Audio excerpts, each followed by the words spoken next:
Yan, magbabasa lang po tayo ng mga comment at message tungkol po sa mga naging problema nila sa pag-register sa OWA.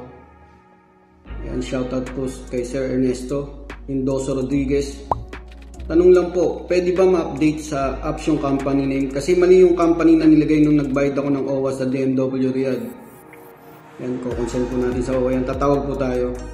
Ito pa kay shoutout din kay Ma'am Elmira Rivera. Shoutout po sa inyo. Concern ko po is yung data ko in OWA is last 2013 pa. Samantalang nakalis ako ng bansa last year. And complete documents naman po ako. Pero bakit hindi recorded ng OWA? Ito naman. Hello po, paano ba ma-change yung personal information ko sa e-card? Kasi yung kasarian ko doon is male instead of female. And wrong gender.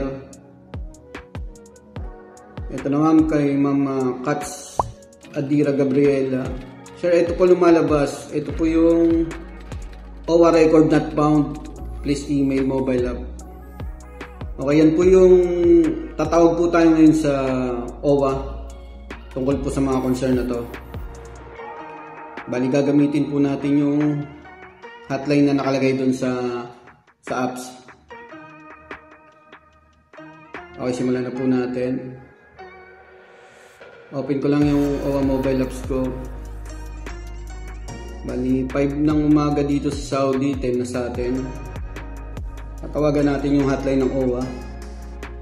Click nyo lang yan. Hotlines. Dito na tayo sa Manila na tayo tatawag. Regional hotline. Tapos NCR na. Depende po kung gusto nyo, tawagan nyo po kung saan probinsya kayo. Okay lang po yan. Pero sa pinaka-main office na po tayo tatawag. Ayan. Dapat po may load kayo. I-check po natin sa WhatsApp kung i-add natin sa WhatsApp. Yan, i-copy ko lang tong mobile number. Buksan ko na yung WhatsApp. Yan. Tapos new contact. Ganyan lang natin ang pangalan. Tapos country code natin.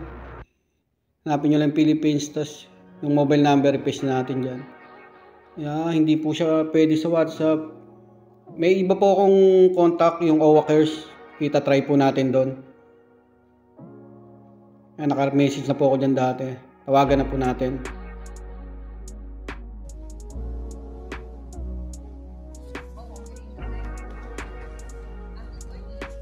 Hello po ma'am, magandang umaga po. Opo, NIEBA. Opo.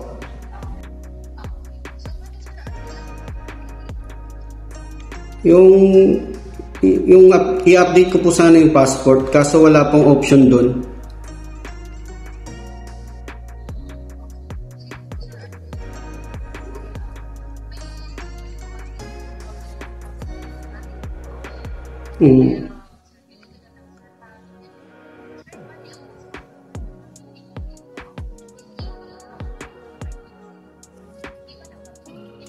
Opo.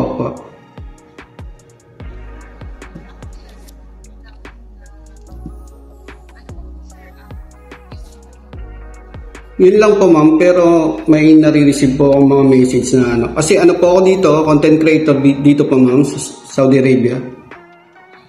Bali may na-receive po yung mga wrong gender po. Nagtatanong po sila kaya i-concern ko po yun. Sabi ko wala pa pong option sa yun lang pag-edit ng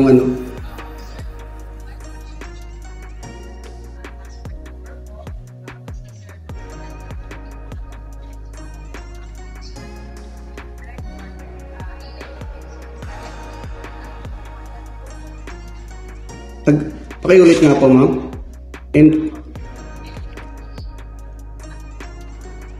NPC at OWA. Yeah. Yun din po ba yung lumalabas? Yung lumalabas din po yung not found sa pag-register. Doon din po ba yun?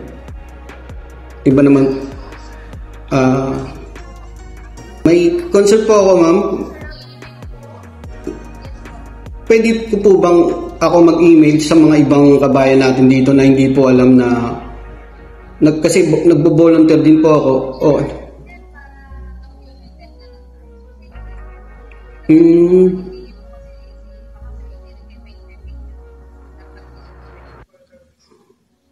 Personal. Oh, sige po, sige po.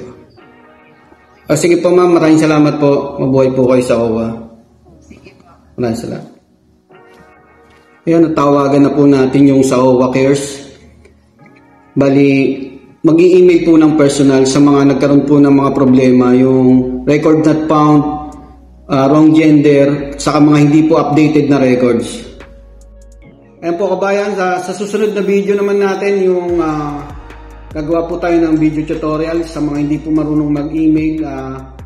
Mag-i-email po tayo ng concern natin sa OWA sa binigay po nilang email address. Ayun mga kabayan, sana nakatulong po itong video na to. Ilalagay po natin sa description yung hotline ng OWA Cares. Follow nyo na rin po yung Facebook page ng OWA at DNW. Makakatulong po ito sa ating mga kabayan sa mga impormasyon at balita. Pakipollow na rin po ako sa YouTube channel at Facebook page FW Nonoy at FB Reels Arnel Nonoy Nieva. Maraming salamat.